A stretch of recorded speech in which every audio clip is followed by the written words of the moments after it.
Today's activity is about using characters from books that you've been reading. The activity covers a lot of different curriculum areas. For example, it's a great activity to use to model using textual support to back up opinions that we have about characters. It's also a nice activity to think about when trying to work with character development, having students choose high quality words to describe characters. So let's look at some of the samples that we have here. In this sample, all over the sample are index cards. The index card have a word to describe characters and then a textual support. For example, it says conventional. And the textual support is, Jake now wears a black t-shirt, shoes, pants. He no longer wears rings or earrings. Page 100. The next one says persuasive. And it says Jake gets Destiny to leave the butterfly for dinner even though she didn't want to. So he's persuasive.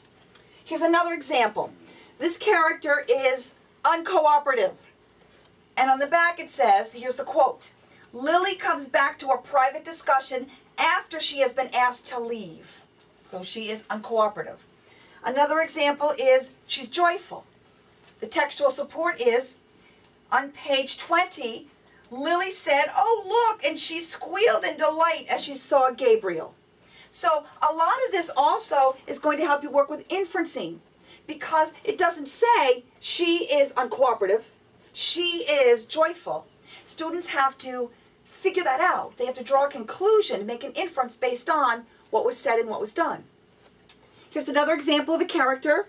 This character is disrespectful.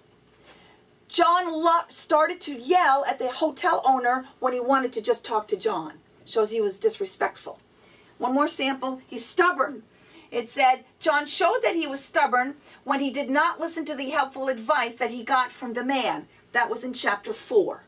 So you see, we're asking students to think about what the character said, what he did, what was happening, and make some opinions based on the things that they've read about, based on the textual support, and then come up with words other than nice, good, mad, sad, with some high-level words.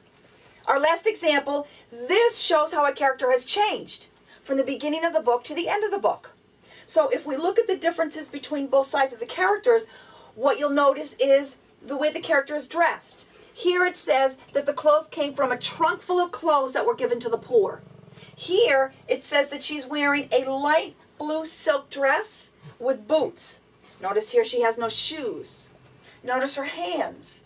How this hand is more manicured. She's got a bracelet on it. Notice her hair. It's tied back and braided on this side, and she's got a tear coming down, and her face is frowning. She's sad. Notice it on this side. Her hair is flowing. She's got a bow. She's smiling.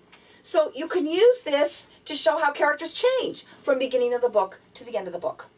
It's great to use now as we're getting to the end of our year to review all the different characters that you've been working with.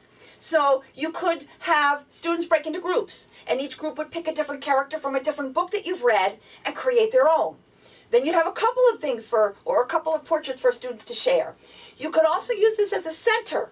Pick one character, put the character at the center. As students went to the center, each child would be responsible for adding 2 to 3 different words that describe that character and get textual support. So, thank you for spending some time with me today, and have some great fun with all those characters that you've been reading about all year long.